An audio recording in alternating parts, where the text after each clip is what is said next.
যদি কোনোভাবে you are not suppose to wash your face, আপনি আপনার কাপড় পরিবর্তন করতে পারবেন না, সেই কাপড় খুব গুরুত্বপূর্ণ এভিডেন্ট, আপনি আপনার মুখ ধুতে পারবেন না এবং কোনো ধরনের পানির টাচে যেতে পারবেন না আপনার মেডিকেল না হওয়া পর্যন্ত।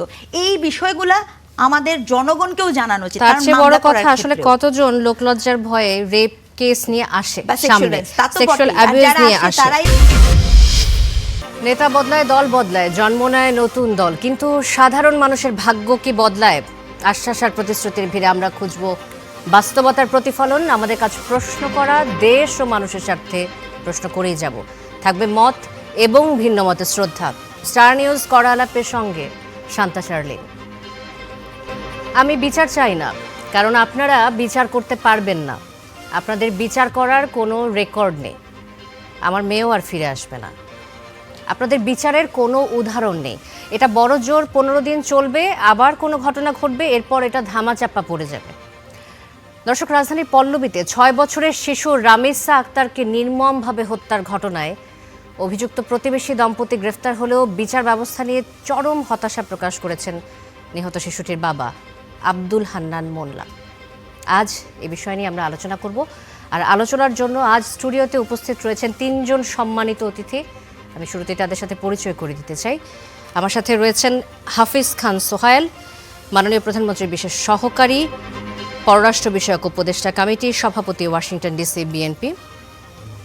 আমার সাথে রয়েছেন ডক্টর রেজওয়ানা করিম স্নিগ্ধা, সহযোগী অধ্যাপক, নৃবিজ্ঞান বিভাগ, জাহাঙ্গীরনগর বিশ্ববিদ্যালয়।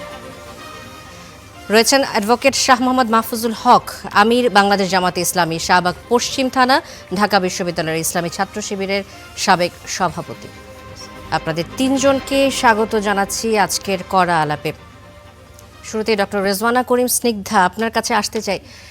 যে কথাগুলো আমরা শুনছিলাম রামিসার বাবার মুখ থেকে, সারাদিন এই কথাগুলো সোশ্যাল মিডিয়াতে এবং মেইন স্ট্রিম মিডিয়াতে প্রত্যেকটি নিউজে এসছে, এই যে সন্তানহারা পিতার এই কথার মর্মার্থ কি? আমরা রাষ্ট্র সমাজ ব্যবস্থার প্রতি মানুষের আস্থাহীনতা কি এত দূর চলে গেছে যে এখন তারা বিচার চাইতেই ভুলে যাচ্ছেন, বিচারই চাচ্ছেন না, এমন অবস্থায় চলে গেছে এই দেশের নিয়ম শৃঙ্খলা, আইন সবকিছু? আপনাকে অনেক ধন্যবাদ। প্রথম কথা হচ্ছে যে এটা কি নতুন কিছু? আমরা যেভাবে এই বিষয়গুলো আলোচনা করি, এমনকি মিডিয়াতেও যেভাবে আলোচনা করি, সকল কিছুতে এই ব্যাপারগুলোকে নর্মালাইজ করার একটা প্রবণতা অত্যন্ত স্পষ্ট। আমি আপনাকে কতগুলো ইনসিডেন্টও বলি, সেটা শুধু আজকে না, এরকম কথা যে আজকে রামিসার বাবাই একা বলেছেন তা কিন্তু না। আমার যতদূর মনে পড়ে সম্ভবত 13-14-তে যখন অভিজিৎ, তাকে যখন কুপিয়ে হত্যা করা হয়, তার যিনি বাবা, তিনি ঢাকা বিশ্ববিদ্যালয়ের শিক্ষক, তিনিও তৎকালীন সময়ে একই কথা বলেছেন। দীপেনের বাবাও একই কথা বলেছেন। হ্যাঁ, আপনি যদি ক্রনোলজি দেখেন, এটা তো মার্ডার। হ্যাঁ, আর এই যে রামিসার কেসটা, এটা তো এতটাই ভয়াবহ, সেটা নিয়ে ভিন্ন একটা পর্যালোচনা আমি যখন সময় পাবো আমি দিব। কিন্তু আপনি দেখেন তো আসিয়াকে নিয়ে আমাদের কত তোলপাড় হয়ে গেল, আপনার নিশ্চয়ই মনে আছে। কিন্তু প্রবলেম যেটা হয়েছে, আসিয়ার কিন্তু একটা বিচার হয়েছে, আসিয়ার ইসেতে যারা ছিল, কিন্তু ওই বিচারটা যখন হয়েছে তার কনসিকুয়েন্সেস কী হয়েছে, বিচারের পরে ওই শাস্তি হওয়ার পরে কি তখন কি আমাদের মিডিয়া এগুলোকে কভার করেছে? না। এটা কিন্তু দায়িত্বটা অনেকগুলো ভাগে ভাগে ভাগ করা। শাস্তি হয়েছে, কার্যকারিতা তো হয়ই নাই, সেটি নিয়েও প্রশ্ন থেকে যায় শাস্তি হওয়ার পরও। হ্যাঁ হ্যাঁ, আপিল বিভাগে পেন্ডিং আছে। হ্যাঁ, এখানে না, আমার কথা হচ্ছে যে এটাকে যে একটা ফলো আপ করা, একটা রিপোর্ট তো হতেই পারে যখন এরকম একটা ইস্যু হয়। আসিয়ার ইস্যুটা কিন্তু আমাদের সকলকে নাড়া দিয়েছিল, বাংলাদেশের সবাইকে। তাহলে এখন ওটার যে একটা কনসিকুয়েন্সেস, এবং ডেফিনেটলি বিচার প্রক্রিয়া তো আপনার দৃঢ় হবে, মানে দীর্ঘ হওয়ার প্রসেসটা আছেই। এবং এক্ষেত্রে এটাও খুব জরুরি, কারণ আপনি জানেন যে যিনি অভিযুক্ত হন তাকে তো আপনার আইনের বিচারের সুযোগ শেষ পর্যন্ত দিতেই হবে, এটা ওনার অধিকারের অংশ। কিন্তু তো সেই জন্য একটা গল্প। কিন্তু এই যে আপনি বলছেন এই দেশে কার বিচার হয়, এটা তো একটা খুব গুরুত্বপূর্ণ প্রশ্ন। মানে এমন না, কিন্তু এই পার্টিকুলার কেসে, এবার আসেন শিশু এবং নারী বিষয়ক কেসগুলোর কথা যদি আমি আপনাকে বলি, এই পার্টিকুলার কেসে আপনি ব্যাপারটা হয়েছে এরকম না, খুব প্রতাপশালী। আপনার মনে আছে আমরা যখন ছোট ছিলাম, সাজনিন হত্যা, মার্ডার, আমরা যখন ছোট ছিলাম বড় করে আসতো ক্লাসে, মানে নিজের বাসার মধ্যে সাজনিনকে এভাবে মারা হয়েছে, দীর্ঘ সময় ধরে বিচার ইসেতে গেছে। এবং সাজনিন কিন্তু যথেষ্ট পরিমাণ বিত্তশালী পরিবারের অংশ করে। তার বিচারটা হয়েছে। আপনি এই জায়গাটাতে দেখেন ক্লাস যেন ওই অর্থে নাই। ব্যাপারটা এরকম না যে আপনি আপার ক্লাস হলে বিচার পেয়ে যাচ্ছেন বা অমুক ক্লাস হলে বিচার পাচ্ছেন না। কোনো এক অদ্ভুত কারণে ধর্ষণ বলেন, নারী হত্যা বলেন, এই সকল বিচারকে আপনি যদি রিসার্চের ডাটা নিয়ে বসেন, আপনি দেখবেন 20 বছর, 17 বছর, 18 বছর পার হয়ে যায়, এই বিষয়ক বিচার হবে না। কিন্তু যদি কোনো একটা রাজনৈতিক হামলা, হত্যা মামলার এসবের বিচার হবে, আইসিটি হবে, ইত্যাদি ইত্যাদি, দেখবেন ধুমায় সবাই ওই হামলা মামলার বিচার করে ফেলবে। সেটা হোক আপনার 71-এর ট্রাইব্যুনাল, হোক শেখ হাসিনার ফাঁসি বা যে কোনো কিছু। এই ক্ষেত্রে তাদের যতটা আগ্রহ, কিন্তু এই যে একজন বাবা তার কন্যাকে হারান, আপনি কি ভাবা যায় কি পরিমাণ বিভৎস। এবং আমি যখন লাস্ট আপনার এখানে আসার আগে 2 ঘন্টা আগে যখন রিপোর্টটা শুনছিলাম, যে সময় বাচ্চাটার মা মানে অদ্ভুত, স্কুলে যাবে 2 বোন, হ্যাঁ, এবং যে সময় সামনের প্রতিবেশীর বাসায় হয়েছে, যখন সম্ভবত মেয়েটাকে মারছে যখন, তখন তার মা দরজায় নক করছিল স্যান্ডেলটা দেখে, এবং কি ভয়ঙ্কর আকারে তাকে পাওয়া গেছে। এটারও একটা ডিসকোর্স আছে যে কেন এই কাজগুলো করতে হয়। কারণ আমাদের ধর্ষণ সম্পর্কে যারা আমরা গবেষণা করি, আমি জানি এটা পপুলার টক হবে না, কিন্তু আমি বলতে চাচ্ছি, আবারও বলছি, ধর্ষণের শাস্তি আপনি যখন মৃত্যুদণ্ডের মতো ভয়ঙ্কর কিছু করেন, তখন যিনি ধর্ষণ করে, যিনি অ্যাবিউজ করে, সে ভিকটিমকে সবার আগে নিশ্চিত করে ভিকটিমকে মেরে ফেলতে হবে। রামিসা তার সবচেয়ে বড় উদাহরণ। রামিসাকে মারাই হয়েছে তার ওয়াইফের, মানে ধর্ষকের যে ওয়াইফ, তার জবানবন্দি এবং ধর্ষকের জবানবন্দি সেখানে বলছে মারাই হয়েছে যে সে কিছু বলে দিবে, এবং বলে দেওয়ার পরে তার আর ব্যাক এন্ড করার সুযোগ নেই। এবং এটি উপনিবেশিক সময় আমলে আপনার এই 2টি ল নিয়ে যাওয়া হয়েছিল, যেখানে উপনিবেশ ব্রিটিশ ল বলেছিল যে আমি 2টো শাস্তি কখনো মৃত্যুদণ্ড দিব না, 1 হচ্ছে ডাকাতি, 2 হচ্ছে ধর্ষণ। কারণ ধর্ষণের শাস্তি আমি যখনই মৃত্যুদণ্ড দিয়ে দিব, তার সাথে তো একটা ক্রাইম হচ্ছে, তখন যিনি ভিকটিমের আর বাঁচারই সম্ভাবনা থাকবে না।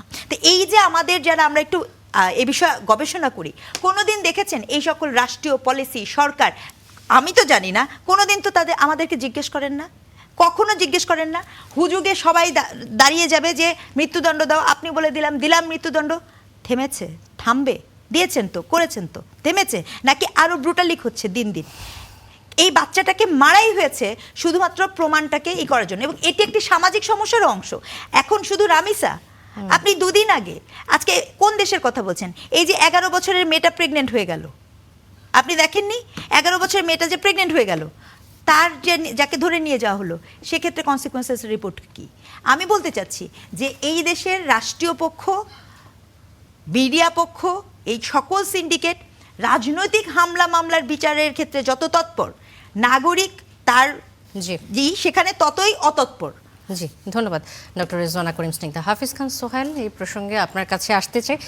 যে কথাগুলো আমরা শুনছিলাম যে প্রভাবশালী প্রতাপশালী পরিবারের মেয়ে হোক বা গরিব ঘরে নিম্নবিত্ত পরিবারের কোনো মেয়ে হোক, সবার ক্ষেত্রেই যেন এই ধরনের কেসে অনেক ঢিলেঢালাভাবে বিচার কাজ চলে, যদিও পাবলিকের ওপিনিয়নের যদি তারা চায় এবং অনেক বেশি প্রেশার আসে সোশ্যালি, তখন গিয়ে এটি হয়তো সবার সামনে আসে এবং এটির বিচার কাজ একটু দ্রুততার সাথে হয়। কিন্তু রাজনৈতিক যে মামলা হামলা, সেই বিচার কাজ যত দ্রুততার সাথে হয়, এই ধরনের বিষয়ে আমরা কখনো দেখি না যে ধর্ষণ, শ্লীলতাহানি, এই ঘটনাগুলো আসলে বিচার হয় না বা হলেও খুব দেরিতে হয়। এর কারণটা কি? এই যে বিএনপি সরকারের 3 মাস হয়ে গেল, বিএনপি আমলে ন্যায় বিচার পাবে এমন আস্থা তৈরি হয়নি নাফিসার বাবার। এই আস্থা ফেরাতে সরকারের কত সময় লাগবে? ধন্যবাদ আপনাকে। আপনাকে দেখতে হবে আমাদের সামাজিক অবক্ষয় কোন পর্যায়ে পৌঁছেছে। আমরা গত 17 বছর বলেন বা তার আগের থেকেও বলেন, যে পর্যায় থেকে দেশ চলছে, বিচার হলেও আপনারা হয়তো জানেন যে বিচার হলো একটা পর্যায়ে হাসিনার আমলে দেখেছি সর্বোচ্চ বিচার হয়েছে, ফাঁসি হয়েছে, সব কিছু হয়েছে, কিন্তু রাষ্ট্রপতি আবার ক্ষমা করে দিয়েছেন। এটা কিন্তু একটা চলন হয়ে গিয়েছিল অনেক বড় বড় কেসের। আপনাদের দেখতে হবে যে আমরা কেবলমাত্র জনগণের সেবক হিসেবে এসেছি, আমরা সেই কাজটা করি কিনা। আর এই সমস্ত কেস আমার মনে হয় স্পেশাল ট্রাইব্যুনালে করা উচিত, তাহলে সময়টা অল্প সময়ে বিচারের ব্যবস্থাটা করা যাবে। আর সবচেয়ে বড় কথা কি, আমাদের সামাজিক যে অবক্ষয় যে পর্যায়ে চলে গেছে, মানুষের মধ্যে নৈতিকতা যেখানে নেই, সেখানে শুধু আমাদের দেশে না, বিদেশেও একই জিনিস হচ্ছে, কিন্তু আমাদের দেখতে হবে আমাদের বিচার ব্যবস্থাটা কাজ করছে কিনা এবং সেইটার মানুষের আস্থা আছে কিনা। এখন আমরা বিচারহীনতায় থাকতে থাকতে বিচার ব্যবস্থার প্রতি মানুষের একটা অনাস্থা চলে এসেছে। এটাকে ফেরানোই আমাদের মূল দায়িত্ব এবং আমার বিশ্বাস আমাদের মাননীয় প্রধানমন্ত্রী দেশনায়ক তারেক রহমান সাহেব এটার উপর খুবই অবিচল এবং আমার বিশ্বাস এই মামলাটা দ্রুত, আমি মনে করি এই ধরনের মামলা, শুধু এইটা না, এই ধরনের মামলা বিশেষ ট্রাইব্যুনালে এনে বিচার করা উচিত এবং এটা দ্রুত এটা রায় বা এটার পর্যালোচনা করে এটার নেক্সট স্টেপ করা উচিত। আপনাদের দেখতে হবে যে আমরা বিএনপি বা যারা আমরা এখন জনগণের সেবক হিসাবে আছি, আমরা সেই সমস্ত ক্ষেত্রে কতটুকু পাঞ্চুয়াল, আমরা সেই সমস্ত ক্ষেত্রে কতটুকু অগ্রসর হচ্ছি, কতটুকু আমরা সিরিয়াসলি কাজ করছি, সেটা আপনাকে দেখতে হবে। একদিনই দেশ চেঞ্জ হবে না।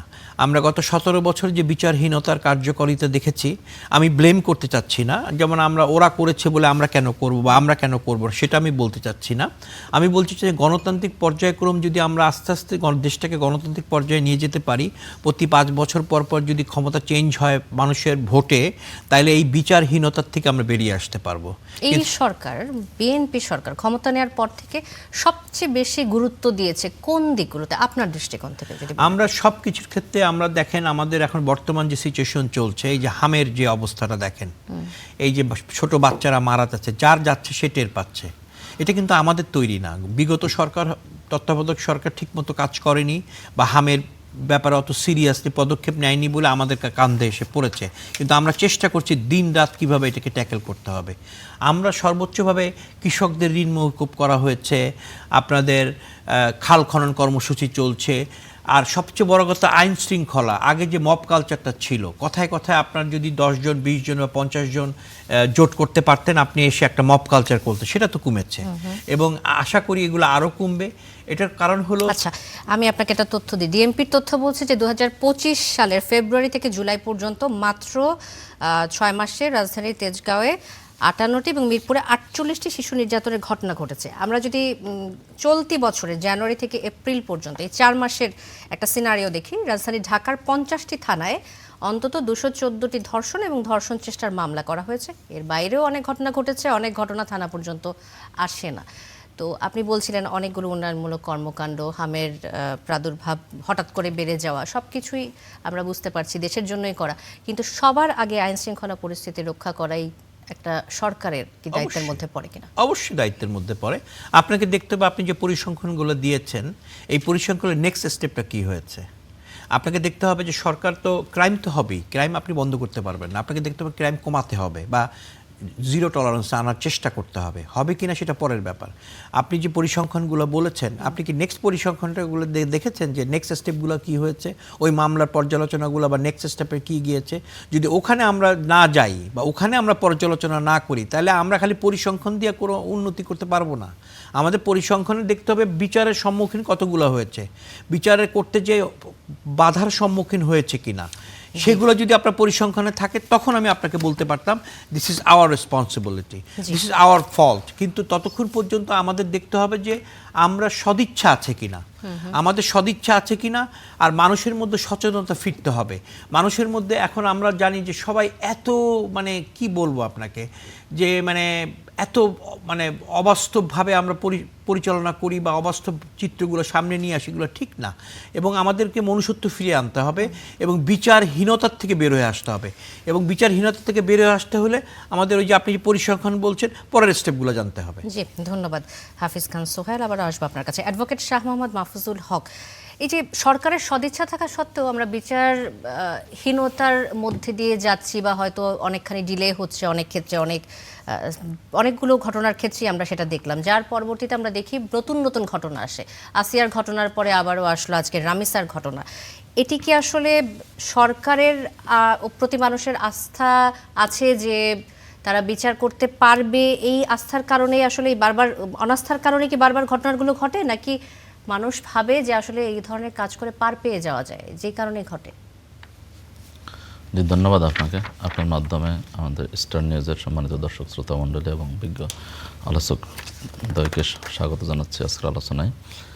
যে এই বিষয়ে বলছেন আসলে এটি খুবই মর্মান্তিক, এবং আমরা জাতি হিসেবে এবং আমরা যারা সচেতন সমাজের যারা সচেতন নাগরিক আছে সবাই আজকে অনুতপ্ত এবং হচ্ছে যে শোকাহত। অনেক বলা যায় আমাদের যে রামিসার যে বিষয়টা আমরা আলোচনা শুরু করেছি, সেটা আসলে 7 বছরের একটা কন্যা এবং 2য় শ্রেণীতে পড়ে, মাত্র স্কুলে যাওয়ার জন্য মা রেডি হচ্ছে, মা রেডি করাচ্ছে 2 বোনকে নিয়ে যাবে, এর মধ্যে 1 বোনকে খুঁজে পাওয়া যাচ্ছে না। একদম চোখের পলকেই জাস্ট নিচে গেল, সেখান থেকে ঘরের ভিতরে ঢুকিয়ে মানে মুহূর্তের মানে অনেকটা দেখতে দেখতেই একটা এরকম একটা লোমহর্ষক ঘটনা ঘটে গেল। আপনি আমার কাছে আশ্চর্য লেগেছে যে আসলে ধরেন আমরা অনেক ক্ষেত্রে এইসব ঘটনার জন্য পুরুষরা দায়ী বা পুরুষদেরকে দায়ী করি, কিন্তু সেখানে একজন নারী ছিলেন, মানে হচ্ছে যে তিনি স্ত্রী, তিনি ঘরে ছিলেন, যদি না থাকতেন অনেক সময় এটা। আবার আমরা দেখলাম যে সে স্বপ্না আক্তার, তিনি তার স্বামীকে সহযোগিতা করেছেন পালিয়ে যাওয়ার জন্য গ্রিল কেটে। মানে আমাদের সোসাইটিটা আসলে কোন দিকে চলে যাচ্ছে, মানে এটা একটা আসলে আমাদের ভাববার বিষয়। মানে আমি এটা কল্পনা করতে কষ্ট হয় যে যেহেতু একজন স্ত্রী আছেন, তার একটা মেয়ে তো তাহলে তিনি রক্ষা করবেন বা এটাকে ইয়া করবেন, সেই জায়গাতে দেখা যাচ্ছে যে বিষয়টাকে স্ত্রী না থাকলে আপনি ঘটনাটিকে যদি একটু ব্যাখ্যা করেন, স্ত্রী থাকা না থাকা সে ব্যাপারটাতে আমি বললাম ফোকাস না করে এটা একটা আপনার আলোচনার একটা বিষয় আমি মনে করি। কারণ হচ্ছে যে এখানে হচ্ছে সোসাইটি আমরা টোটালি হচ্ছে সামাজিকভাবে আমাদের মূল্যবোধের যে অবক্ষয় কোন পর্যায়ে চলে যাচ্ছে এটা ভাববার বিষয়। তো এখানে আসলে শুধুমাত্র আইন করে যেমন এটাকে দমন করা যাবে না। আমি আফা ঠিকই বলেছেন যে আপনি কঠোর শাস্তি করলাম, আমাদের নারী শিশু নির্যাতন দমন আইনের 9 কতে এখানে মৃত্যুদণ্ড বা যাবজ্জীবন কারাদণ্ড, অর্থদণ্ড শাস্তি দেয়া আছে, আমাদের ফৌজদারি ইয়াতে দণ্ডবিধিতে আছে। এই যে এরকম শাস্তি, কঠোর শাস্তি করা হচ্ছে, কিন্তু এখন দেখা যাচ্ছে যে শাস্তি থেকে বাঁচার জন্য তাকে হত্যা করে ফেলা হলো বা তার লাশ গুম করে ফেলা হলো। তা আসলে শুধুমাত্র শাস্তি দিয়ে বা শুধুমাত্র পুলিশ পাহারা দিয়ে এটাও মানে সমাধান না, এবং এখানে অবশ্যই মূল্যবোধের উন্নয়ন করতে হবে। এটা যে একটা মানে অপরাধ বোধ সাধারণ মানুষের মধ্যে যারা আর কি এ ধরনের কর্মকাণ্ড ঘটান, এই ধরনের সন্ত্রাসী কর্মকাণ্ড ঘটিয়ে থাকেন, তাদের মধ্যে ভয় থাকে না কেন? এর কারণটা কি আসলে? বিচারের উপর আস্থা নাই? এইটা আসলে দুই দিক থেকে অ্যানালাইসিস করা যায়। একটা হচ্ছে যে আমাদের যে আইন বা বিচার ব্যবস্থা, এখানে আপনার দীর্ঘসূত্রিতা আছে এবং অনেকগুলো ধাপ আছে, এবং সেইটাই যে আমরা কিছুক্ষণ আগে আসিয়ার বিষয়ে আলোচনা করলাম, এখনও সেইটা কিন্তু আপিল বিভাগে গিয়ে পেন্ডিং আছে, তাহলে শাস্তি কিন্তু কার্যকর হয় নাই। তাহলে আপনি এবং যার টাকা আছে সে বিভিন্ন জায়গায় বিভিন্নভাবে সেটাকে প্রভাবিত করতে পারতেছে। এখানে রাজনৈতিক মানে সংশ্লিষ্টতা যদি থাকে, তারা আবার রাজনৈতিকভাবে সেটাকে প্রভাবিত করার চেষ্টা করে, পার পাওয়ার জন্য চেষ্টা করে।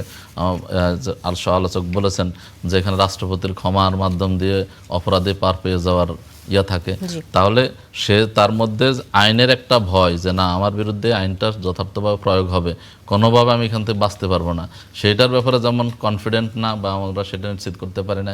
পাশাপাশি শুধুমাত্র শাস্তি দিয়েও কিন্তু অপরাধ থেকে বাঁচানো যায় না। সেটার জন্য যে নৈতিকতা, মূল্যবোধ, যে তাকে হয়তো আইনকে সে ফাঁকি দিতে পারবে, সে আমাদের স্রষ্টা বা আল্লাহকে যে ফাঁকি দিতে পারবে না, আল্লাহর কাছেও তাকে শাস্তির মুখোমুখি হইতে হবে। দুনিয়াতে ফাঁকি দিল, আখিরাতে তাকে শাস্তির জন্য মুখোমুখি হইতে হবে। এজন্য ইসলামে দেখবেন আপনি আমাদের, যদিও আমরা আপারা অনেকেই হয়তো এই বিষয়গুলোকে আমরা যখন ইসলাম শরিয়া আইনের ব্যাপারে কথা আসলে তখন এটাকে ভিন্নভাবে চিত্রিত করি, কিন্তু দেখা যায় আমাদের সমাজে দেখবেন যে ইসলাম কিন্তু একটা অপরাধ যেন না হয় সেটার জন্য কয়েকটা স্টেপ রেখেছে। তার মধ্যে একটা স্টেপ হচ্ছে যে প্রিভেনশন, মানে একদম মানে এক মেলামেশা বা পারস্য সামাজিক এটা থেকে যেমন এখানে ব্যারিয়ার দিয়েছে বা বাধা দিয়েছে। পাশাপাশি দেখবেন যে সেখানে হচ্ছে যে এই যে এটা যদি অপরাধ হয় তাহলে তাকে জাহান্নামে যেতে হবে, শাস্তি ভোগ করতে হবে, আল্লাহ দেখছেন, এই যে একটা তাকওয়া, তাকে মুত্তাকি হিসেবে তৈরি করার সেজন্য মোটিভেশন আছে। পাশাপাশি এরপরে যদি সে অপরাধ করে ফেলে তাহলে তাকে সাজার ব্যবস্থা রেখেছে, শাস্তির ব্যবস্থা রেখেছে, এবং সেই শাস্তিটা ওইখানে মানে খুব এত লম্বা পথ পাড়ি দিয়ে এরপর বেঁচে যাওয়ার সেখানে সুযোগটা খুবই কম। আল্লাহ রাসূলের হাদিস, রাসূলুল্লাহ সাল্লাল্লাহু আলাইহি ওয়াসাল্লাম কোন ধরনের আইন আপনার মতে, শরিয়া আইন নাকি ইসলামিক আইন, কোনটা প্রয়োগ করলে আসলে এটা নিয়ন্ত্রণ করা সম্ভব? আমি মনে করি এখানে অবশ্যই কম্প্রিহেন্সিভ মেথড গ্রহণ করতে হবে। আমাকে যেমন আইনের ব্যাপার প্রয়োগের ব্যাপারে আমাকে অবশ্যই মানে ইয়া হইতে হবে, সচেতন, সবাই মিলে সিরিয়াস হইতে হবে। আইন শৃঙ্খলা বাহিনী বলেন বা বিচার ব্যবস্থা বলেন, সেখানে যাতে করে হস্তক্ষেপ না থাকে, সেটা যেন দ্রুততর হয়। স্যার ভাইয়া বলেছেন ট্রাইব্যুনাল বা দ্রুততম বিচার নিশ্চিত করা। পাশাপাশি আমাদের নৈতিক শিক্ষা, নৈতিক মূল্যবোধ এবং হচ্ছে যে তার মধ্যে যে তাকওয়া সৃষ্টি করা, তা যে এটা আমি আইনকে ফাঁকি দিতে পারবো কিন্তু আমি আল্লাহকে ফাঁকি দিতে পারবো না, দুনিয়াকে হয়তো পার হয়ে যাবো, আখিরাতের যে ভয়টা সেটাও তাকওয়া তার মধ্যে সৃষ্টি সে করার কথা মোটিভেশনটাও বলছেন আপনি, সৃষ্টি করতে হবে জি অ্যাডভোকেট এবং শাহ মোহাম্মদ সামাজিক মাহফুজুল হক। সচেতনতা তৈরি করতে হবে আছি আপনার কাছে। সার্বিকভাবে। গত 3 মাসে 88টি শিশু ধর্ষণের পর হত্যার শিকার হয়েছে, যার মধ্যে 16 জনের লাশ নিখোঁজ ছিল। ফরিদপুরের বাখুন্ডায় চকলেট খাইয়ে ধর্ষণের চেষ্টা ব্যর্থ হয়। ইজি বাইক চালক শিশুকে গলা টিপে হত্যা করে এবং সেপটিক ট্যাঙ্কে লুকিয়ে রাখে। এই যে ধর্মীয় মূল্যবোধের কথা আপনি বলছেন, যদি তাই হয়ে থাকে তাহলে মাদ্রাসার শিক্ষকের দ্বারা কেন যৌন নির্যাতনের শিকার হয় শিক্ষার্থীরা? না, এটা হ্যাঁ আপনি বলেন যে সেখানেও হয়তো সে হচ্ছে যে একজন তার মধ্যে তাকওয়ার লেভেলটা যে জায়গায় থাকার কথা, মানে সে হয়তো সিস্টেম দেখতে শুনতে বা তাকে সে হচ্ছে যে হয়তো মোত্তাকি বা আমরা দেখে মনে করি সে হুজুর, কিন্তু তার মধ্যে আল্লাহর ভয়টা যে লেভেলে থাকা দরকার সেটা নাই, থাকলে তো সে কাজ করতে পারে না।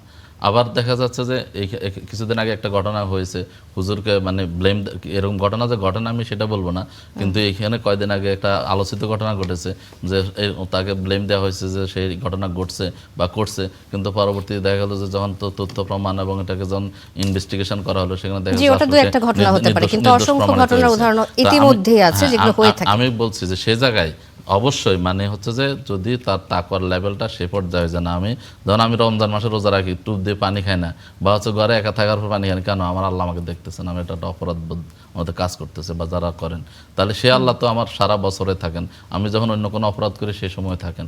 সেই অনুভূতিটা যদি যথার্থভাবে কাজ করে এবং সেটা যদি আমরা প্রমোট করি, মোটিভেশন দিই, তাহলে সেটাকে অবশ্যই সে অপরাধ বোধটা কমবে। এবং শুধুমাত্র আপনি পুলিশি রাষ্ট্র বা পুলিশ পাহারা দিয়ে শুধু আইন করে আপনি এই অপরাধ মানে আমার মনে হয় শুধু বন্ধ হবে। জি, ধন্যবাদ ডক্টর রেজওয়ানা করিম স্নিগ্ধা। মেথড লাগবে। শুধু আইন করে কি এই অপরাধগুলো নিয়ন্ত্রণে রাখা সম্ভব, নাকি আসলে ধর্মীয় মূল্যবোধ বাড়ানোর কারণে আমরা সম্ভব করতে পারি যে এই অপরাধগুলো নিয়ন্ত্রণে থাকবে? দেখেন, আসলে একজন সমাজবিজ্ঞানী হিসেবে আমি যখন এই কথাগুলো বলবো, পাবলিক সেন্টিমেন্টের এক ধরনের সেন্টিমেন্ট আছে। আমি কিন্তু প্রথমেও বলেছি যে হয় কি আমরা পপুলার কতগুলো টক বলে দিই, উইথ ডিউ রেসপেক্ট, এই পপুলার কথাগুলা একজন শিক্ষক হিসেবে, গবেষক হিসেবে আমার জন্য নেওয়াটা একটু কঠিন হয়ে যায়। যেমন আমি আপনাকে একটা কথা বলি, ধরেন শরিয়া ভিত্তিক রাষ্ট্র সৌদি আরব, শরিয়া আইনে চলে, ঠিক আছে? এখন এই শরিয়া আইনে চলা সৌদি আরবে আমি আপনাকে বলি, ধর্ষণের জন্য সেখানে মৃত্যুদণ্ড কিন্তু দেয়া ঠিক। আচ্ছা, অনেকেই কিন্তু এই কথা বলেন এবং অনেকের একটা ধারণা আছে, আমি খুব একটু মনোযোগ দিয়ে শুনতে সকলকে অনুরোধ করব। অনেকের এরকম একটা ধারণা আছে যে সৌদিতে ধর্ষণের কোনো হয় না, কারণ ওখানের আইনটা খুব শক্ত। এটা একটা পপুলার ডিসকোর্স। এখন আপনি একটু ভেতরে আসেন, ভেতরে আসলে আপনি এখানে দেখবেন যে সৌদিতে ধর্ষণের যে আইন আছে সেই আইনটাকে মূলত হুদাত, ঠিক আছে? এই হুদাত যখন বলা হয়, মৃত্যুদণ্ড যদি দেন, অর্থাৎ আপনি যদি ধর্ষণের জন্য কাউকে মৃত্যুদণ্ড দিতে চান, সেক্ষেত্রে 3টা ক্যাটাগরি আছে: গণধর্ষণ, অপ্রাপ্তবয়স্কর ধর্ষণ এবং আপনার অপহরণ করে যদি আপনি ধর্ষণ করেন। এই 3টা ক্ষেত্রেই কেবল আপনি মৃত্যুদণ্ড দিবেন। আমি আবার বলছি, গণধর্ষণ হলে দিবেন, অপ্রাপ্তবয়স্ক হলে দিবেন এবং অপহরণ, কিডন্যাপ করে নিয়ে গেছেন, এরকম ক্ষেত্রে আপনি দিবেন। এরপরে যেটা আছে তাজির হলে আপনি কখনোই মৃত্যুদণ্ড দিবেন না, ঠিক আছে? এর থেকেও একটা ভয়ঙ্কর বিষয় আছে, ধর্ষণের একটি মামলাও যদি আপনি দায়ের করতে যান সৌদির ল অনুযায়ী, আমি আবারও বলছি সকলকে, আপনার 2জন পুরুষ সাক্ষী লাগবে যে সশরীরে ওখানে দেখবে যে ধর্ষণটি সম্পাদন হয়েছে। এখন আপনি আমাকে বুঝিয়ে বলেন যে একটি ধর্ষণ সম্পাদন হচ্ছে, এটা 2জন মানুষ দাঁড়িয়ে দেখছে, তারপরে আপনি মামলা গ্রহণ করলে কি করে সেখানকার মামলাটা আসলে ওই পর্যন্ত পৌঁছাবে? এখন এই যে মানুষের ধারণা, এই ধারণাগুলার যে অস্পষ্টতা আছে, এগুলো কখনো আমাদের এখানে পরিষ্কার করা হয় না। বাস্তবতা হচ্ছে কোনো আইনে কিন্তু এত ইজি প্রসেস না, এবং সৌদিতে বহুত ঘটনা ঘটে। এমনকি বিবিসির রিপোর্ট আছে, CNN-এর রিপোর্ট আছে, ফেসবুকের টুইটারের মতো জায়গাতে অপ্রাপ্তবয়স্ক নারী আমাদের এখান থেকে যে সৌদিতে যায় তাদেরকে স্লেভ আকারে বিক্রি করা হয়। আপনি বিবিসিতে খালি লিখবেন যে সৌদি মানে এতে এটা বিক্রি করা হয় কিনা। এখন বাস্তবতা কি হয়েছে জানেন? বাস্তবতা হয়েছে কি, আমি যখন আপনাকে ধর্ষণের মতো সেন্সিটিভ বিষয় নিয়ে কথা বলি, সেখানে না আপনি কার মানে এই অপরাধটার গভীরে যদি যান, আমাদের গবেষণা বলে ধর্ষণ শিশুর ক্ষেত্রে, নারীর ক্ষেত্রে 98%, আই রিপিট 98% ক্ষেত্রে পরিচিত লোকজন দ্বারা হয়। অপরিচিত লোকজন দ্বারা কিন্তু ধর্ষণ হয় খুবই কম। শিশুর ক্ষেত্রে তো 90%ই থাকে ইদার ফ্যামিলি মেম্বার অথবা নেইবার অথবা সে যে স্কুলে যায় সেখানে, অর্থাৎ সকল কিন্তু পরিচিত মহল। তাহলে সংকটটা কোথায় হয়েছে? কিছু মনে করবেন না, আমরা যখন বলি যে পাঠ্যপুস্তকে শিশুকে ব্যাড টাচ, গুড টাচ, এইসব বিষয়গুলো শেখানো দরকার, আমরা যখন বলি যে ধর্ষণ হওয়ার জন্য সম্মতি, মৌনতা, যৌনতাকে নিয়ন্ত্রণ, এই বিষয়গুলো শেখায়, তখন আমাদের উপরে আরোপণ আসে যে এটি কোনোভাবেই করা যাবে না। আপনি যখন এই প্রসেসে যাবেন, এবার আরেকটা কথা আমি বলবো, ধরেন আরোপণ আসে কাদের কাছ থেকে আরোপ করা হয়? এই যে বলছিলেন আপনি, এটা করা যাবে না, দক্ষিণপন্থী লোকজনের কাছ থেকে বিশেষভাবে আসে। কারণ আপনি নীতিমালা যখন দেয়া যায়, আমরা যখনই বলতে গিয়েছি, আপনি দেখবেন যে এই একটা পার্টিকুলার গোষ্ঠী মহলের কাছ থেকে আরোপণটা আসে যে এটা করা যাবে না। হ্যাঁ, এবং আরেকটা ছোট কথা আমি আপনাকে বলি, এই ধর্ষণের ক্ষেত্রে খুব গুরুত্বপূর্ণ একটা বিষয় হচ্ছে যে আপনি যখনই ধর্ষণ বিষয়ক আলাপটাকে সামনে নিয়ে আসবেন, ধর্ষণের সংজ্ঞা কি সেটাই কি আমরা জানি? আজকে জাহাঙ্গীরনগর বিশ্ববিদ্যালয়ে এই সরকার, উইথ ডিউ রেসপেক্ট, বিএনপির প্রতিনিধি আছে, এই গভর্নমেন্ট খুবই প্রমিনেন্ট বলেছে তারা যে জিরো টলারেন্স তাদের ইসের মধ্যে ছিল। এবার আমি দুটো ঘটনা বলবো। একটি ঘটনার ভিকটিম আমি নিজে, জাহাঙ্গীরনগর বিশ্ববিদ্যালয় ক্যাম্পাসে, আমি এই প্রসঙ্গে চলমান। হ্যাঁ, আমি নিজে ভিকটিম। অনলাইন সাইবার কেসের জন্য আজকে 1 মাস হয়ে গেছে, জিডি করেছি, কই জিডি অফিসে তো আমার ফোনই ধরে না। আচ্ছা, ডিআইজি থেকে শুরু করে ফোনই ধরে না। আমি একজন বিশ্ববিদ্যালয়ের প্রফেসর, আমি আপনার সাথে বলছি, এই হচ্ছে জিরো টলারেন্সের নমুনা নাম্বার 1। নাম্বার 2, 1 মাস ধরে আজকে জাহাঙ্গীরনগর বিশ্ববিদ্যালয়ে 12 তারিখে এই রকম ঘটনা জাহাঙ্গীরনগর বিশ্ববিদ্যালয়ের ইতিহাসে কখনো হয়নি। যে 26 বছর আগে আমরা জাহাঙ্গীরনগর বিশ্ববিদ্যালয়ে পড়াশোনা করেছি, সীমানা প্রাচীর ছিল না, দারিদ্রতা ছিল, চারপাশে অনেক কিছু ছিল।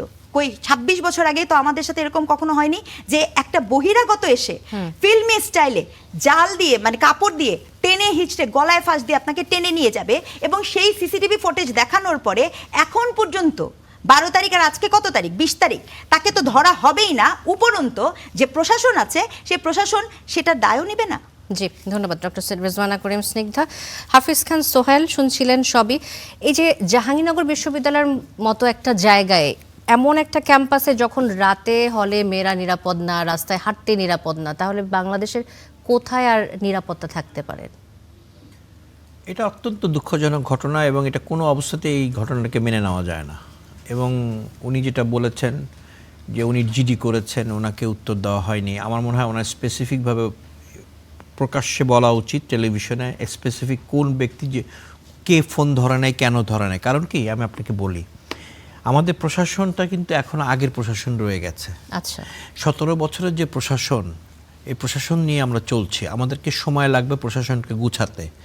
এখন হয়েছে কি, আমরা চাচ্ছি এখনই রেজাল্ট, কিন্তু রেজাল্ট এক্সিকিউট করবে যারা, তারাই তো ঠিক ব্যক্তি না। এখন আপনি বলবেন তাদের কেন চেঞ্জ করছেন না বা কেন হচ্ছে না।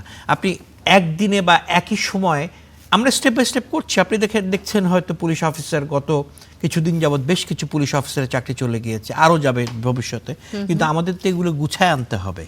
এবং একজন অফিসারের কাছে কি সমস্ত দায়িত্ব অর্পিত থাকে? ডক্টর রেজওয়ানা করিম স্নিগ্ধা নিশ্চয়ই যোগ করতে পারবেন যে কাদের সাথে আপনি যোগাযোগ করেছেন, কেন সদুত্তর আসেনি, সেই বিষয়গুলো নিশ্চয়ই বলতে পারবেন হাফিজ খান সোহেলের কাছে, আমরা যদি বিষয়টি জানতে চাই।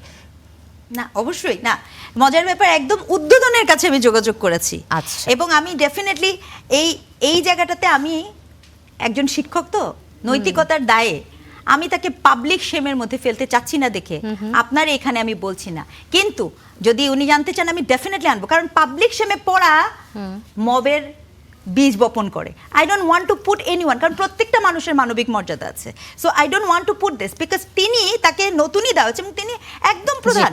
জি। এবং আপনাকে এতটুকু বলি, জিডির রিপোর্ট না হলে এফআরআই হয় না, তাই না ভাই? আমি এফআরআই করতে চাই, এখন আমি জিডি FIR রিপোর্ট ছাড়া হ্যাঁ FIR এফআইআর আমি করতে পারবো না। আচ্ছা। এখন আপনি আমাকে বলেন, অনেকে ওনারা কিছু বললে বলে কেউ তো মামলা আগায় না, আমি করা যায়, মামলা অবশ্য পুলিশ চাইলে নিতে পারে। না নিবে না তো, এটা তো সাইবার সিকিউরিটিতে নিবে না, আমি মামলা করবই। আচ্ছা, কিন্তু কথা হচ্ছে আমাকে এই জায়গায় যদি না দেয়া হয় তাহলে সাধারণের কি দিবেন? জি হাফেজ খান সোহেল, আপনার কাছে শুভ। অ্যাকচুয়ালি ওই যে বললাম, আমাদের প্রশাসনটা সাজানো আছে গত 18 বছরের একটা জঞ্জাল। আপনি প্রথম স্তরে যান, দ্বিতীয় স্তরে যান, তৃতীয় স্তরে যান, চতুর্থ, পঞ্চম, ষষ্ঠ, আপনি 1 থেকে 10 পর্যন্ত যান। প্রত্যেকটা জিনিস গড়ে উঠেছে আগামী জঞ্জালের মাধ্যমে। আমরা চেষ্টা করছি সেই জঞ্জালকে পরিষ্কার করার জন্য। উনি বলেছেন নতুন এসেছেন, উনি নতুন এসে, আমার কথা হলো যে বসে থাকলে চলবে না, ওনাকে এটাকে প্রকাশ্যে আনতে হবে, প্রয়োজন হলে প্রেস কনফারেন্সে বলতে হবে এবং মানুষের কাছে বা ফেসবুকের মাধ্যমে সমাজের কাছে আনতে হবে যে কেন ওনার কাজটা হচ্ছে না। কারণ এটা যদি সামাজিকভাবে আমরা ওপেন না করি আমরা ফল পাবো না। তো আমরা খালি আমি কিন্তু ওই রকম সরকারি বা ওরকম বিএনপির লোক না যে সব অন্যায়কে গভর্নমেন্টে সাপোর্ট করে যাবো। নো, যেটা অন্যায় সেটা অন্যায়, ওনার প্রতি যেটা করা হচ্ছে অত্যন্ত অন্যায় এবং এটার বিচার হওয়া উচিত এবং স্টেপ বাই স্টেপ হওয়া উচিত। কিন্তু আমাদের সমস্যা হচ্ছে আমরা প্রশাসন এবং বিভিন্ন জঞ্জাল নিয়ে পড়েছি, এই জঞ্জালকে ছড়াতে আমাদের সময় লাগছে এবং স্টেপগুলোকে করার জন্য একটু সময় লাগছে, তবে আমাদের চেষ্টার কমতি নাই। এই কথাগুলো আপনি যে কথাগুলো বলছেন হাফেজ খান সোহেল, এগুলো অনেকেই বলে থাকেন যে আগের সরকারের রেখে যাওয়া কর্মকর্তা কর্মচারীগণ রয়েছেন এবং অনেক দূর পর্যন্ত রয়েছেন, কিন্তু এই অজুহাত আসলে কতদিন আমরা চালাতে পারবো যে কোনো একটা কাজ করতে গেলে, কোনো একটা বিচার চাইতে গেলে, কোনো একটা অভিযোগ নিয়ে গেলে সেটার যে সদুত্তর আসে না, এই উত্তর দিয়ে আমরা কতদূর চালাতে পারবো? আপনি বলেন আমরা কতদিন জনগণের সেবা করতে এসেছি? 3 মাস। আমরা বিএনপি কতদিন মানে নির্বাচিত এখন পর্যন্ত 3 মাস। আপনি তো আমাদের অ্যাটলিস্ট 6 মাস থেকে 1 বছর সময় দিবেন। আপনি 1 বছর পর আমাকে জিজ্ঞেস করতে পারবেন যে এগুলো কেন হলো না। আপনি আমাদের এটা একটা সরকারের জন্য কোনো সময়ই না। 3 মাস বা 2 মাস কোনো সময়ই না, ইভেন তো 6 মাসও কোনো সময় না। আপনি 1 বছর পর যদি আমাকে জিজ্ঞেস করেন তখন আমি হয়তো আপনার কথার উত্তর দিতে পারবো, আমি হয় সরি বলবো আর না হয় উপযুক্ত উত্তর দিব। ঠিক আছে, আমি মনে রাখলাম। হ্যাঁ অবশ্যই। আর পুলিশ সদর দপ্তরের তথ্য মতে বছরে প্রায় 20,000 নারী শিশু নির্যাতনের মামলা হচ্ছে। 2022 সালে যখন বিএনপি সরকার ছিল না 21,776টি, 23 সালে 18,941টি, 24-এ এসে 17,571টি। এই সংখ্যাটা অনেক বেশি। বিএনপি সরকার বিচারিক কাঠামোর সংস্কার নিয়ে আসলে কি ভাবছে যে কারণে এই সংখ্যাগুলো কমে আসতে পারে?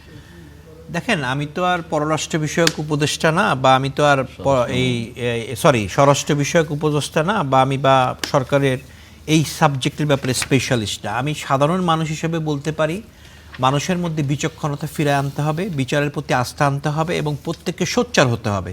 আমেরিকাতে একটা কথা আছে, তোমরা যা দেখো বলো, whatever you see say, whatever you see say. কারণটা কি, আমরা যদি প্রত্যেকটা অন্যায়কে দেখার পরেও যদি চুপ হয়ে থাকি হবে না। ওনার প্রতি বা আমার প্রতি, যার প্রতি যা অন্যায় হয় এটা সোচ্চার হতে হবে এবং এটার জন্য প্রতিবাদ করতে হবে এবং এগিয়ে আসতে হবে এবং সরকারিভাবে বেসরকারিভাবে সবাইকে একত্রিত কাজ করতে হবে। আমরা শুধু সরকারের উপর চাপাই দিলে হবে না, আমাদের জনগণকেও সচেতন করতে হবে এবং আমাদেরকে সবাইকে আনতে হবে। শুনেন, আইন শৃঙ্খলা পরিস্থিতি এমন এক জায়গায় আমাদের নৈতিক অবক্ষয় ঘটেছে, এখানে একটা বড় ধরনের চেঞ্জ না হওয়া পর্যন্ত আমরা ফলাফল পাবো না। তবে এই বলে আমরা ওই মানে কি বলে এটাকে, যে আমরা নিরাশ হয়ে যাব বা আমরা পিছিয়ে থাকবো না, আমাদেরকে আগাতে হবে, সম্মিলিতভাবে কাজ করতে হবে এবং সবাইকে একইভাবে একসাথে এই ব্যাপারে প্রতিবাদ করতে হবে। কোনো অন্যায় দেখলে এটা প্রোটেস্ট করতে হবে এবং বলতে হবে। এটা শুধু আমি সরকারি দল না, এটা করলে আমাদের সরকারি দলের বদনাম হবে, নো।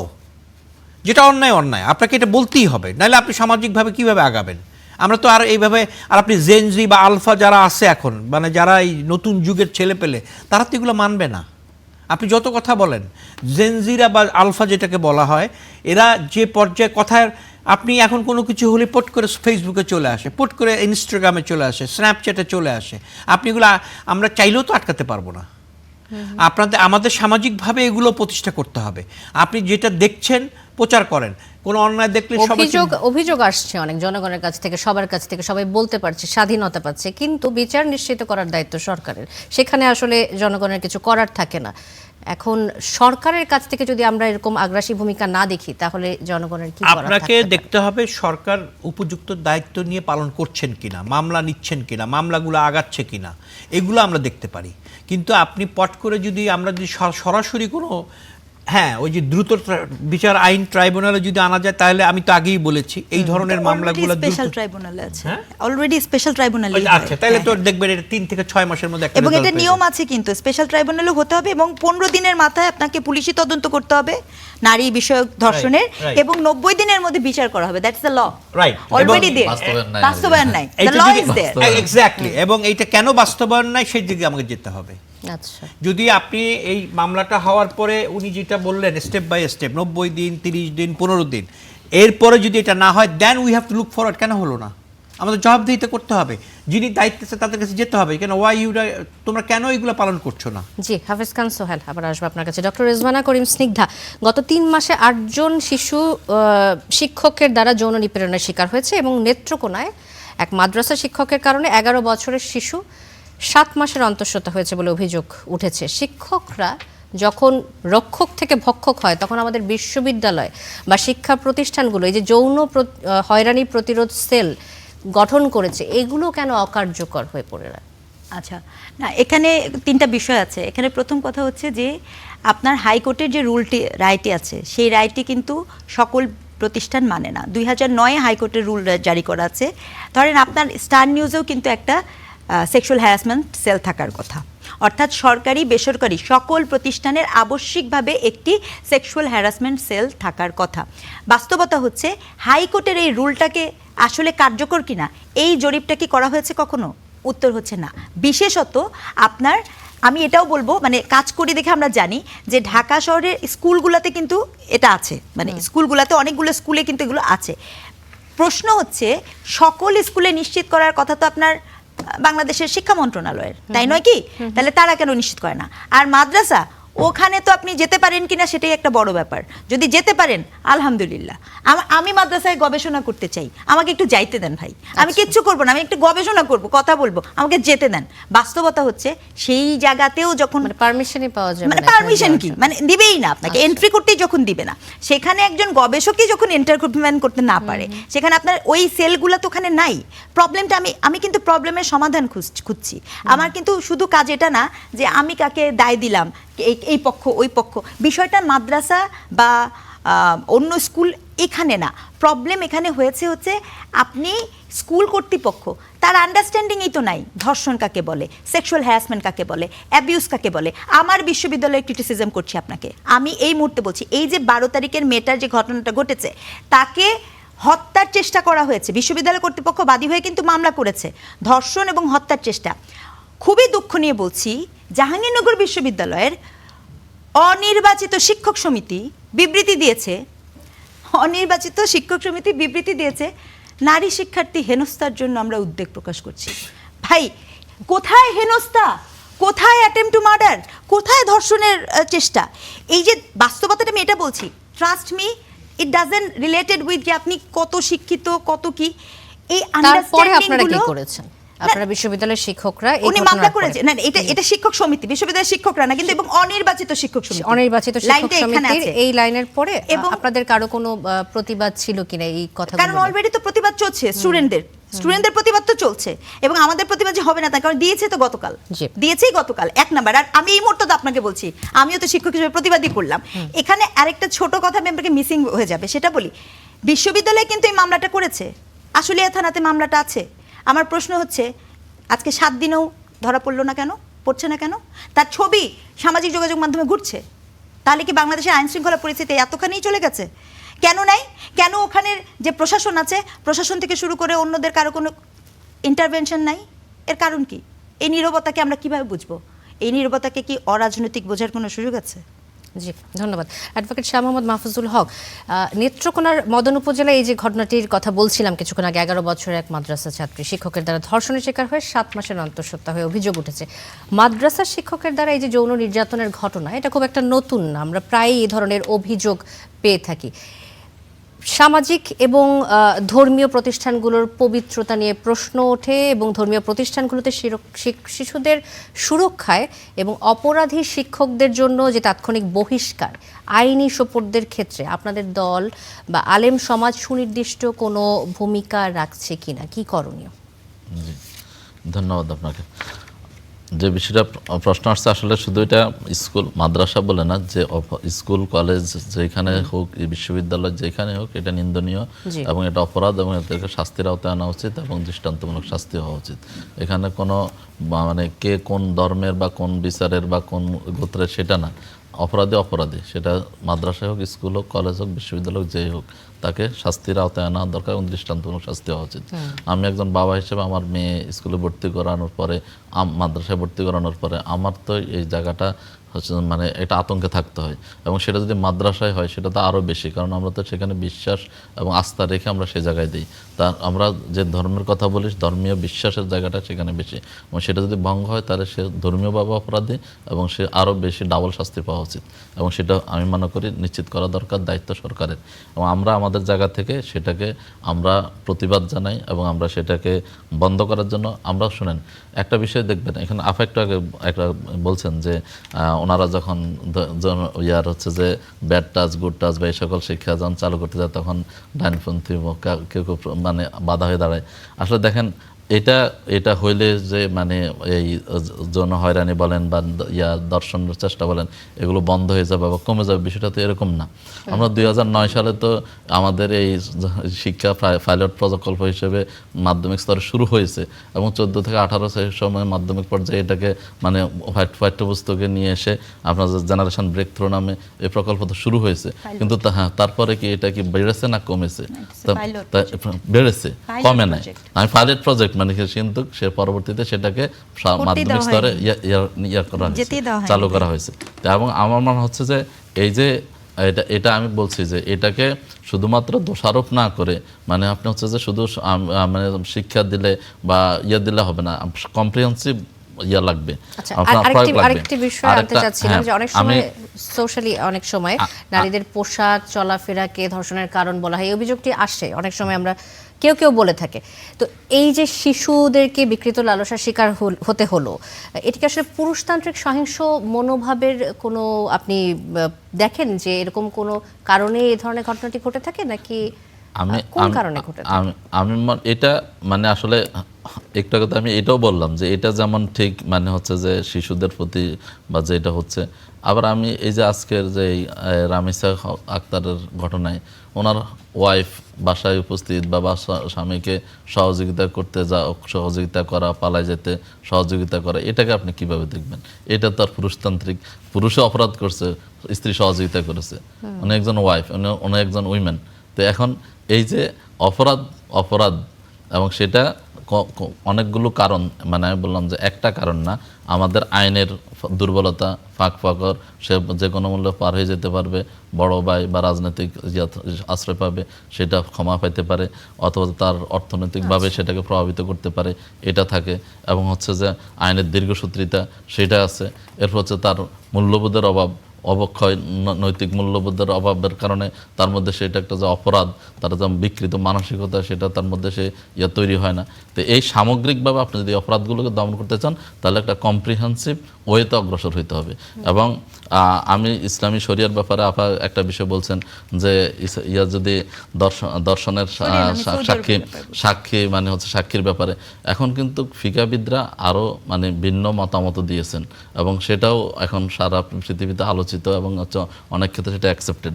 যেটা হচ্ছে যে ডিএনএ টেস্ট এখন যদি হয়, যদি সে আসলে অপরাধী প্রমাণিত হয়, তাহলে আপনি সেটাকে নেয়ার জন্য সাক্ষী হিসেবে গ্রহণ করা যেতে পারে এবং সাক্ষী হিসেবে গ্রহণ করার ব্যাপারে অনেক ফিকাবিদরা সেটা হচ্ছে যে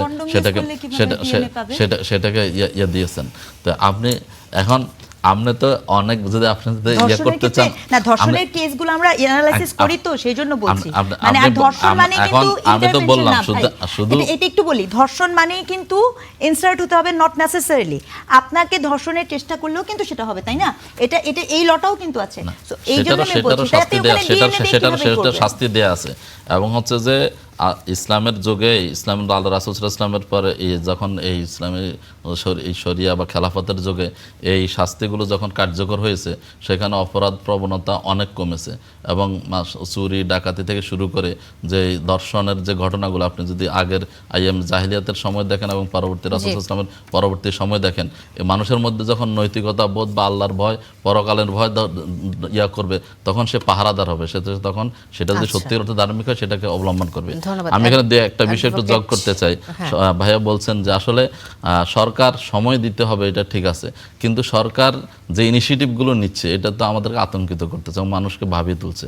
আপনি দেখেন, মানে যেখানে আইনের মানে হচ্ছে যে আজকে একটা আলোচিত ঘটনা হচ্ছে যে সুপ্রিম কোর্ট সচিবালয় বাতিল করে দিয়ে সেটাকে সকল বিচারকদেরকে এবং কর্মকর্তাদেরকে সেই আদালতের পূর্ববর্তী অবস্থায় ফিরিয়ে দেয়া। তো এখানে হাইকোর্ট পর্যন্ত এটা বিস্ময় প্রকাশ করেছেন যে এটা কিভাবে সম্ভব, এবং এটা আমাদের আইনজীবী অ্যাডভোকেট শিশির মনির বলেছেন যে এটা আদালত অবমাননা হয়েছে এবং এটা নিয়ে তিনি পরবর্তীতে শুনানি হবে। তা আমরা বলছি যে আপনি দেখেন, সরকার এই আইন শৃঙ্খলা পরিস্থিতির দিকে যে পরিমাণ নজর দেওয়া দরকার সেই পরিমাণ নজর সরকার দিচ্ছেন না। এবং আমাদের যিনি স্বরাষ্ট্রমন্ত্রী, ভাই যদি পররাষ্ট্র উপদেষ্টা, কিন্তু হচ্ছে যে ওনার স্বরাষ্ট্র মন্ত্রণালয় আইন শৃঙ্খলাতে যে পরিমাণ তার নিজ দপ্তরে যে পরিমাণ মনোযোগ দিয়ে এই অপরাধ দমনের ক্ষেত্রে কার্যকর উদ্যোগ নেওয়া দরকার সেটা করতে পারতেছেন না। বরঞ্চ তিনি সংবিধান সহ সকল বিষয় দেখতে গিয়ে আমার কাছে মনে হচ্ছে এখানে আইন শৃঙ্খলা পরিস্থিতি অবনতি ঘটতেছে।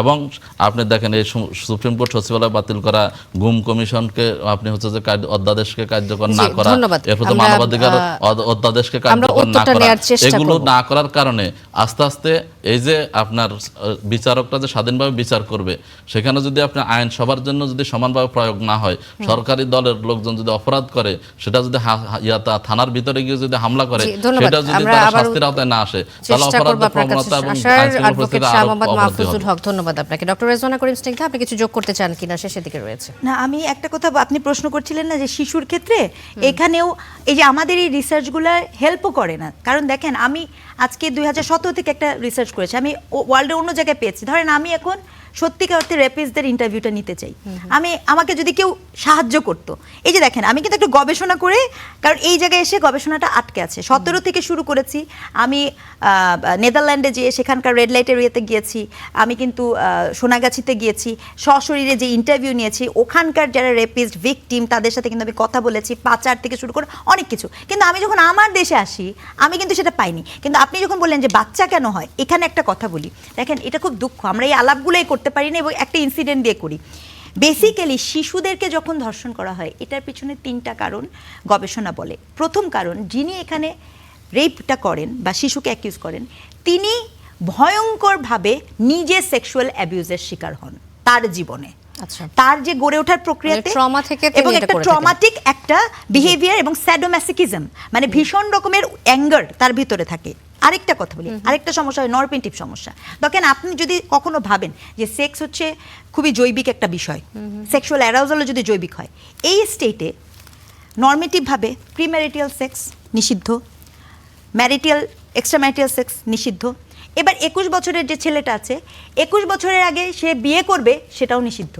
এখন আপনি কি করে নিষেধ হবেন? ওই পিউবারিটি সময় থেকে ওই ছেলের যেই যৌনতা, সেই যৌনতাকে আবার মাস্টারবেশনও নিষিদ্ধ। তাহলে সে তার যৌনতাকে করবে কোথায়? যে কারণে পৃথিবীর বিভিন্ন অঞ্চলে এই রেড লাইট এরিয়াগুলো অ্যাক্টিভেট হয় ইন এ ডিফারেন্ট ওয়ে। এখন এই কথা বলার সাথে সাথে এই কথা শোনার জন্য আমাদের কান তো দূরের কথা, আপনার সাথে যে বললাম, তারপরে আগামী এই কিছুক্ষণ পরে আপনার শোর নিচে যা হবে সেটা তো অন্য আলাপ, and I don't care. But the thing is that আপনি যখন গবেষণা করবেন, আপনি যখন চিন্তা করবেন, আপনাকে এই বিষয়গুলোকে আনতে হবে সভা, সেমিনারে, মিডিয়াতে আনতে হবে। আরেকটি বিষয় আমি আরেকটু আপনার কাছে ক্লিয়ার হয়ে নিতে চাই। কিছুক্ষণ আগে কথা হচ্ছিল যে ডিএনএ টেস্টের মাধ্যমে আসলে আইডেন্টিফাই করা সম্ভব কিনা, এই বিষয়ে কিছু যোগ করতে চান কিনা? ডিএনএ এর ক্ষেত্রে দেখেন, প্রথম কথা হচ্ছে এখন কিন্তু ধর্ষণ আপনাকে আমি কিচ্ছু না করতে পারি, আমি যদি কোনো ওয়েপেন ইউজ করি, টুল ইউজ করি, সেটাও কিন্তু রেপ হিসেবে হবে। ওরাল সেক্সের ক্ষেত্রে, সেটাও কিন্তু রেপ হিসেবে কাউন্টেড হবে। এবং সেক্ষেত্রে যে সবসময় আপনি ডিএনএ পাবেন তা তো না, কাজে সেক্ষেত্রে ভিকটিমের বয়ান কিন্তু সবচাইতে গুরুত্বপূর্ণ হিসেবে কাজ করে। ডিএনএ হচ্ছে সাপোর্টিভ এভিডেন্স, এবং বিশেষ করে যদি মেরে ফেলে তখন ডিএনএ আরও সাপোর্টিভ এভিডেন্স। এবং আপনার বাইরের দেশে তো, যেহেতু আমি ইন্টারভিউগুলো বাইরে নিয়েছি, তারা তো আরও এক্সপার্ট, তারা গ্লাভস ইউজ করে, নানা কিছু ইউজ করে, যাতে কোনোভাবে আপনি ডিএনএর কোনো স্যাম্পলও না পান, ক্যাপও ইউজ করে। এখন ঘটনা হচ্ছে আপনার ভিকটিমের মানে বয়ান 1 নাম্বার বিষয়, 2 নাম্বার বিষয় হচ্ছে এই কারণে তো ভিকটিমকে বেঁচে থাকতে হবে, এবং ভিকটিমকে মারাই হচ্ছে কিন্তু শুধুমাত্র এই এভিডেন্সগুলো নষ্ট করার জন্য। ধন্যবাদ ডক্টর রেজওয়ানা করিম স্নিগ্ধা। হাফিজ খান সোহেল, আপনি ওয়াশিংটনে রাজনীতি করেছেন। মার্কিন যুক্তরাষ্ট্র সহ উন্নত বিশ্বে শিশু ও নারী নির্যাতনের ক্ষেত্রে জিরো টলারেন্স এবং দ্রুততম সময়ে শাস্তি নিশ্চিত করা হয়। বাংলাদেশের জন্য এই মুহূর্তে আপনার কাছে কি মনে হয়, কোন কাজটা সবচেয়ে বেশি প্রয়োজন, কোনভাবে আগালে আমরা আসলে দ্রুততার সাথে এই বিচার ব্যবস্থা নিশ্চিত করতে পারি? আমাদের তো ব্যবস্থা রয়েছে, এই যে যেমন ওই যে স্পেশাল ট্রাইব্যুনাল, কিন্তু ঘটনা হলো যে আমাদের এগুলো এক্সিকিউশন কিভাবে হচ্ছে এটা দেখতে হবে। আমাদের ব্যবস্থা রয়েছে, এক্সিকিউশনগুলো আমাদের step by step follow up করতে হবে। আর সবচেয়ে বড় কথা, সামাজিকভাবে যদি আমরা তৈরি না থাকি, যেমন সি সামথিং সে সামথিং, আমেরিকাতে যেটাকে বলে সি সামথিং সে সামথিং, এটা যদি আমাদের প্রত্যেকটা জায়গায় যদি আমরা যাদের এই ক্যারেক্টারের মধ্যে আছে তাদের যদি আমরা মানুষের সামনে তুলে ধরতে পারি যে এই লোকটা এই ধরনের ক্যারেক্টার বা এই ধরনের তার মনোবৃত্তি আছে, তাহলে হবে কি তারা করার আগে আমার ধারণা এটা কমে যাবে। কারণ আপনি যখন মানুষ সোচ্চার হবে, আপনি শোনেন, দেশের আইন শৃঙ্খলা পরিস্থিতি আপনি কন্ট্রোল করতে পারবেন ডান্ডা দিয়ে কতটুকু পারবেন, মানুষের সচেতনতা যদি তৈরি না করেন এবং সবাই যদি এভাবে এগিয়ে না আসে, আপনি এটা খুবই কঠিন। আর আমাদের তো দেশের অবস্থা এমন হয়েছে, বিচারহীনতা এবং অব্যবস্থাপনা এমন পর্যায়ে চলে গিয়েছে, এটা যে মানে কি অবস্থা, নৈতিক অবক্ষয়ের চেয়েও খারাপ। এখানে নর্মাল কাজও মানুষ করতে পারে না, আপনি মিটারের বিল আনতে যাবেন পয়সা চায়। সো আমার মনে হয় যে আমাদের নৈতিক অবক্ষয়টা যে করতে হবে না।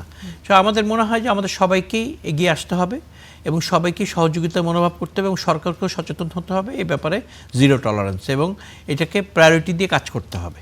এটা হলো আমার অভিমত। আচ্ছা, জি, ধন্যবাদ ডক্টর রেজওয়ানা করিম স্নিগ্ধা। একেবারে শেষ পর্যায়ে রয়েছে, শেষে কিছু যোগ করতে আমি চাই। একটা ছোট্ট কথা বলবো, one stop crisis centre very important, এবং আমাদের এই ওয়ান স্টপ ক্রাইসিস সেন্টারটাই কিন্তু নাই। কারণ আপনার ধর্ষণ, অ্যাবিউজ এইগুলোর ক্ষেত্রে আমরা অনেকে এই কাজ করি। আমার নিজের বিশ্ববিদ্যালয় 48-72 ঘন্টার মধ্যে আপনি যদি তার মেডিকেল না করান, এভিডেন্স উইল বি ডিস্ট্রয়। আপনাকে 48 ঘন্টার মধ্যে এটা করতে হবে। এই যে বিষয়গুলো কিন্তু আমরা জানি না। আপনি যদি মামলাতেও পরবর্তীতে যান, even though you R A victim, এই সচেতনতাগুলোই আমাদের কাছে পরিষ্কার হচ্ছে না। আপনি যদি কোনোভাবে, you are not suppose to wash your face, আপনি আপনার কাপড় পরিবর্তন করতে পারবেন না, সেই কাপড় খুব গুরুত্বপূর্ণ এভিডেন্ট। আপনি আপনার মুখ ধুতে পারবেন না এবং কোনো ধরনের পানির টাচে যেতে পারবেন না আপনার মেডিকেল না হওয়া পর্যন্ত। এই বিষয়গুলা আমাদের জনগণকেও জানানো উচিত। তার চেয়ে বড় কথা, আসলে কতজন লোকলজ্জার ভয়ে রেপ কেস নিয়ে আসে সামনে, সেক্সুয়াল অ্যাবিউজ নিয়ে আসে, তারাই বা এটা জানে কিনা সেটাও একটা ব্যাপার। এখন তো আসছে, আপনার তো 270টা কেস আছে 3 মাসের মধ্যে, তারা তো আসছে, এই 270 জন তো সাহস করে আসছে। অনেক ধন্যবাদ ডক্টর রেজওয়ানা করিম স্নিগ্ধা, হাফিজ খান সোহেল এবং অ্যাডভোকেট শাহ মোহাম্মদ মাহফুজুল হক, আপনাদের 3 জনকে কড়া আলাপে আসার জন্য। দর্শক, শেষ করছি কড়া আলাপ। অনেক ধন্যবাদ সাথে থাকার জন্য।